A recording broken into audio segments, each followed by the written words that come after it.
Hello everyone guys, कैसे हैं आप लोग। उम्मीद करता हूं सब बढ़िया होंगे। सो गाइस, इन्वेस्टो प्राइड के एक ब्रांड न्यू वीडियो में आप लोगों का फिर से स्वागत है। एंड गाइस, आज के इस वीडियो में हम लोग बात करने वाले हैं दो फ्लेक्सी कैप एंड दो मिड कैप म्यूचुअल फंड्स के बारे में। और गाइस, ये दोनों ही म्यूचुअल फंड्स अपने अपने कैटेगरी में काफी बेहतरीन तरीके से आपको परफॉर्म करके दिया हुआ है साल 2024 में भी।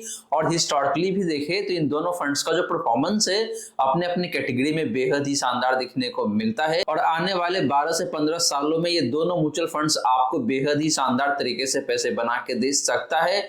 लेकिन गाइस, यहाँ पे देखा जाए तो हम लोग दो नहीं बल्कि चार फंड्स को कवर करेंगे और दोनों कैटेगरी से दो दो फंड होगा। अल्टीमेटली मैं आपको दोनों कैटेगरी से एक एक फंड ही बताने वाला हूं और वो दोनों ही फंड्स अगले 12 से 15 सालों में, जैसे मैंने बताया, बेहद ही शानदार तरीके से आपको पैसे बना के दे सकता है। वहीं गाइस, अगर आपके मन में कोई डाउट है या फिर कोई क्वेश्चन है म्यूचुअल फंड के रिगार्डिंग, तो आप कॉमेंट सेक्शन में पूछ सकते हैं। वहीं अगर आप चाहते हैं कि मैं आपका म्यूचुअल फंड पोर्टफोलियो को रिव्यू करूं, देन आप अपना mutual fund portfolio comment section में ही मेंशन कर सकते हैं। और गाइस, अगर आप साल 2025 में स्मॉल कैप कैटेगरी के म्यूचुअल फंड्स में इन्वेस्ट करना चाहते हैं लेकिन आप कंफ्यूज है कि भाई आपके लिए कौन सा फंड बेहतर हो सकता है स्मॉल कैप कैटेगरी से, तो मैंने इस टॉपिक पे काफी डिटेल में एक वीडियो बनाया हुआ है जहां पे मैंने एक्सप्लेन किया है कि भाई स्मॉल कैप कैटेगरी से कौन सा म्यूचुअल फंड्स किसके लिए बेहतर हो सकता है साल 2025 में। तो उस वीडियो का जो लिंक है जो आपको आई बटन में मिल जाएगा, तो उस वीडियो को भी जाके आप देख सकते हैं। तो चलिए गाइस, स्टार्ट करते हैं आज का video. But guys, video start करने से पहले फटाफट कर दीजिए इस वीडियो को लाइक। एंड गाइस, आपने चैनल को अभी तक सब्सक्राइब नहीं किया हुआ है देन प्लीज सब्सक्राइब कीजिए चैनल को। साथ के साथ गाइस, नोटिफिकेशन बेल ऑन करके ऑल पे क्लिक कर लीजिएगा ताकि जब भी इस चैनल पे जितने भी वीडियो लेके आऊंगा सारे ही वीडियो का नोटिफिकेशन आपको मिलता रहेगा। तो चलिए गाइस, पहले बात कर लेते हैं उस दो फ्लेक्सी कैप म्यूचुअल फंड्स के बारे में जो कि आपके लिए बेहद ही शानदार हो सकता है और आने वाले 12 से 15 सालों में आपको बेहद ही शानदार तरीके से पैसे बना के दे सकता है। पहले बात कर लेते हैं लमसम रिटर्न का। तो लास्ट 1 ईयर या फिर कह लीजिए YTD साल 2024 में HDFC फ्लेक्सी का फंड का जो रिटर्न है वो है यहाँ पे आपका 28.06% का। JM फ्लेक्सी का फंड का साल 2024 का रिटर्न की बात करें तो वो निकल के आता है यहाँ पे आपका 39.32% का। एंड बात करें कैटेगरी एवरेज का पिछले एक साल या फिर साल 2024 का रिटर्न का, तो वो है यहाँ पे आपका 25% के आसपास में। तो गाइस, पिछले एक साल में या फिर साल 2024 में दोनों ही फ्लेक्सी का फंड्स का रिटर्न अपने कैटेगरी एवरेज से बेहतर दिखने को मिलता है। लेकिन बात करें इन दोनों में से एक बेहतरीन फंड का जिसका रिटर्न साल 2024 में काफी शानदार है, तो फंड यहाँ पे आपके लिए JM फ्लेक्सी का फंड। गाइस, बात करें गाइस पिछले 3 सालों का रिटर्न का, तो HDFC फ्लेक्सी का फंड का जो रिटर्न है पिछले 3 सालों का वो है यहाँ पे आपका 26.83% का। JM फ्लेक्सी का फंड का पिछले 3 सालों का रिटर्न की बात करें तो वो निकल के आता है यहाँ पे आपका 30.22% का। एंड बात करें कैटेगरी एवरेज का पिछले 3 सालों का रिटर्न का, तो वो निकल के आता है यहाँ पे आपका मोटा मोटी 19% के आसपास में। तो गाइस, पिछले 3 सालों में भी दोनों ही फ्लेक्सी का फंड्स का जो रिटर्न है अपने कैटेगरी एवरेज से काफी शानदार दिखने को मिलता है। स्पेशली बात करें JM फ्लेक्सी का फंड का, तो इसका रिटर्न काफी शानदार है। बात करें गाइस पिछले 5 सालों का रिटर्न का, तो HDFC फ्लेक्सी का फंड का जो रिटर्न है पिछले 5 सालों का वो निकल के आता है यहाँ पे आपका 24.72% का। JM फ्लेक्सी का फंड का पिछले 5 सालों का रिटर्न की बात करें तो वो निकल के आता है यहाँ पे आपका 26.96% का। एंड बात करें कैटेगरी एवरेज का पिछले 5 सालों का रिटर्न का, तो वो निकल के आता है यहाँ पे आपका 20.28% का। तो गैस, पिछले 5 सालों में भी देखे तो दोनों ही फ्लेक्सी का फंड्स का रिटर्न अपने कैटेगरी एवरेज से काफी शानदार दिखने को मिलता है। स्पेशली बात करें JM फ्लेक्सी का फंड का। तो वहीं गैस, बात करें इन दोनों ही फंड्स का डिफरेंट रिस्क रेशियोज का, तो पहले बात कर लेते हैं आपका स्टैंडर्ड डिवीजन का। तो HDFC फ्लेक्सी का फंड का जो स्टैंडर्ड डिवीजन है वो निकल के आता है यहाँ पे आपका 12.18 का। JM फ्लेक्सी का फंड का स्टैंडर्ड डिवीजन की बात करें तो निकल के आता है यहाँ पे आपका 13.6 का। एंड बात करें कैटेगरी एवरेज का स्टैंडर्ड डिवीजन का, तो निकल के आता है यहाँ पे आपका 13.02 का। तो गाइस, वोलाटिलिटी के मामले में देखें तो यहाँ पे HDFC फ्लेक्सी का फंड ज्यादा बेहतर दिखने को मिलता है। बात करें गाइस शार्प रेशियो का, तो HDFC फ्लेक्सी का फंड का जो शार्प रेशियो है वो निकल के आता है यहाँ पे आपका 1.51 का। JM फ्लेक्सी का फंड का शार्प रेशियो की बात करें तो निकल के आता है यहाँ पे आपका 1.49 का। एंड कैटेगरी एवरेज का शार्प रेशियो है आपका 0.87 57 का। तो गाइस साप रेशियो के मामले में देखें तो अगेन दोनों फंड काफी बेहतर दिखने को मिलता है अपनी कैटेगरी एवरेज के कंपैरिजन में, और दोनों फंड का Sharpe ratio almost similar line पे ही दिखने को मिल रहा है। लास्टली बात करी गई अल्फा का, तो एचडीएफसी फ्लेक्सी का फंड का जो अल्फा है वो निकल के आता है यहाँ पे आपका 9.18% का। जेएम फ्लेक्सी का फंड का अल्फा की बात करें तो निकल के आता है यहाँ पे आपका 10.42% का। एंड बात करें कैटेगरी एवरेज का अल्फा का, तो निकल के आ रहा है यहाँ पे आपका 1.55% का। तो गाइस दोनों फंड्स का अल्फा भी काफी शानदार दिखने को मिलता है, स्पेशली बात करें जेएम फ्लेक्सी का फंड का। तो गाइस ये रही सारी दोनों ही फ्लेक्सी का म्यूचुअल फंड्स का। और गाइस यहाँ पे देखें तो ओवरऑल दोनों ही फंड्स अपने अपने जगह पे काफी शानदार तरीके से पैसे बना के दिया हुआ है। अगर आप एक ऐसे इन्वेस्टर है जो कि रिस्क थोड़ा सा कम लेना चाहते हैं एंड रिटर्न भी थोड़ा सा कम कमाना चाहते हैं, इन दैट केस आपके लिए एचडीएफसी फ्लेक्सी का फंड काफी शानदार हो सकता है।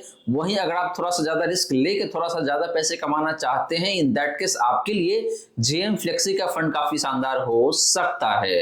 अब चलिए गाइस बात कर लेते हैं मिड कैप कैटेगरी का उस दो म्यूचुअल फंड्स के बारे में जो कि आपके लिए बेहद ही शानदार हो सकता है और आने वाले 12 से 15 सालों में आपको बेहद ही शानदार तरीके से पैसे बना के दे सकता है। तो पहले बात कर लेते हैं लमसम रिटर्न का। तो लमसम के केस में देखें तो साल 2024 में Motilal Oswal mid cap fund का जो रिटर्न है वो निकल के आता है यहाँ पे आपका 58.39% का। निपुण ग्रोथ फंड का साल 2024 की रिटर्न की बात करें तो निकल के आता है यहाँ पे आपका 31.44% का। एंड बात करें कैटेगरी एवरेज का साल 2024 का रिटर्न का, तो निकल के आता है यहाँ पे आपका ऑलमोस्ट 32% के आसपास में। तो गाइस साल 2024 में निपुण ग्रोथ फंड ने अपनी कैटेगरी एवरेज को अंडर परफॉर्म किया हुआ है, मार्जिनली ही सही लेकिन अंडर परफॉर्मेंस जरूर है यहाँ पे। लेकिन बात करें guys Motilal Oswal mid cap fund का, तो इस फंड ने साल 2024 में आपको बेहद ही शानदार तरीके से पैसे बना के दिया हुआ है। बात करें गाइस पिछले 3 सालों का रिटर्न का, तो Motilal Oswal mid cap fund का जो रिटर्न है पिछले 3 सालों का वो निकल के आता है यहाँ पे आपका 38.09% का। निपुण ग्रोथ फंड का पिछले 3 सालों का रिटर्न की बात करें तो वो है यहाँ पे आपका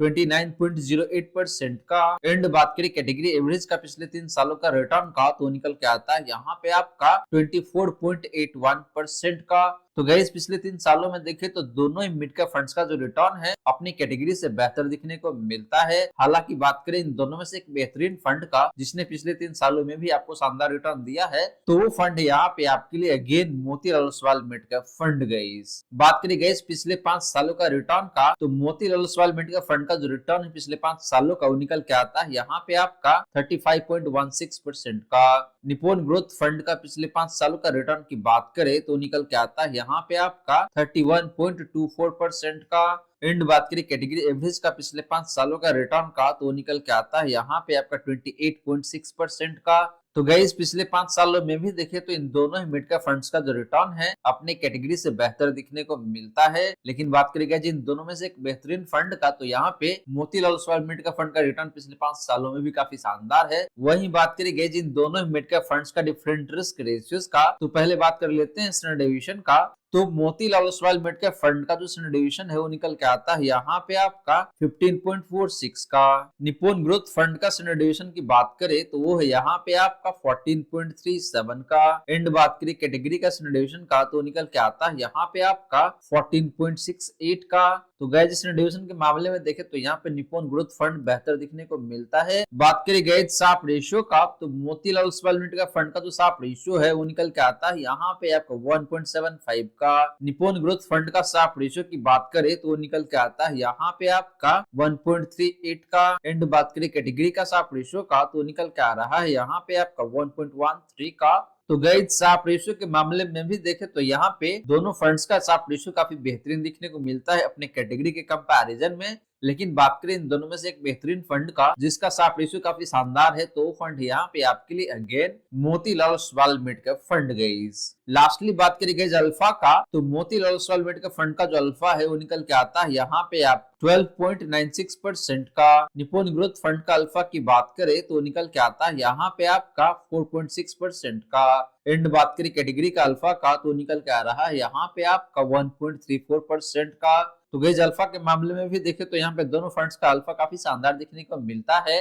स्पेशली बात करें मोतीलाल ओसवाल मिड का फंड का, तो इसका अल्फा काफी बेहतरीन दिखने को मिलता है, ऑलमोस्ट 13% के आसपास में। यानी कि इस फंड ने पिछले 3 सालों में अपने बेंचमार्क इंडेक्स को मोटा मोटी 13% से बीट किया हुआ है। तो गाइस ये रही बात आपका इन दोनों मिड कैप फंड्स का लमसम रिटर्न का एंड डिफरेंट रिस्क रेशियोज का। और गाइस यहाँ पे देखें तो ओवरऑल मुझे मोतीलाल ओसवाल मिड का फंड काफी शानदार दिखने को मिलता है, क्योंकि इस फंड का रिटर्न भी काफी शानदार है एंड रिस्क रेशियोज भी देखें तो काफी बेहतरीन दिखने को मिलता है। हाँ, ये बात जरूर है कि भाई इस फंड का जो रिटर्न की वोलेटिलिटी है थोड़ा सा हायर साइड में दिखने को मिलता है। अब चलिए गाइस बात सारी बातें जो हमने की आज के इस वीडियो में, और यहाँ पे मैंने आपको 2 flexi cap and 2 mid cap mutual funds के बारे में काफी डिटेल में बताया है। और अगर आप एक हाई रिस्क की इन्वेस्टर है, इन दैट केस आप फ्लेक्सी कैप कैटेगरी से जेएम फ्लेक्सी का फंड के साथ जा सकते हैं एंड मिड कैप कैटेगरी से आप चूज कर सकते हैं Motilal Oswal mid cap fund को। वहीं अगर आप एक ऐसे इन्वेस्टर हैं जो कि बहुत ज्यादा रिस्क लेना पसंद नहीं करते हैं, इन दैट केस आपके लिए एचडीएफसी फ्लेक्सी कैप फंड काफी शानदार हो सकता है फ्लेक्सी कैप कैटेगरी से, एंड निप्पॉन ग्रोथ फंड बेहतर हो सकता है मिड कैप कैटेगरी से। तो गाइस आशा करता हूं जितनी भी बातें मैंने बताने की कोशिश किया है, सारी की सारी बातें आपको समझ में आ गया होगा। मन में अगर कोई डाउट है या फिर कोई क्वेश्चन है तो कमेंट सेक्शन में पूछ लीजिए। वहीं गाइस वीडियो अच्छी लगी हो या फिर वीडियो थोड़ा सा भी हेल्पफुल हो आप सभी को, देन प्लीज वीडियो को लाइक करके अप्रिशिएट करें। एंड गाइस आपने चैनल को अभी तक सब्सक्राइब नहीं किया हुआ है, देन प्लीज सब्सक्राइब कीजिए चैनल को। साथ के साथ गाइस नोटिफिकेशन बेल ऑन करके ऑल पे क्लिक कर लीजिएगा, ताकि जब भी इस चैनल पे वीडियो लेके आऊंगा सारे ही वीडियो का नोटिफिकेशन आपको मिलता रहेगा।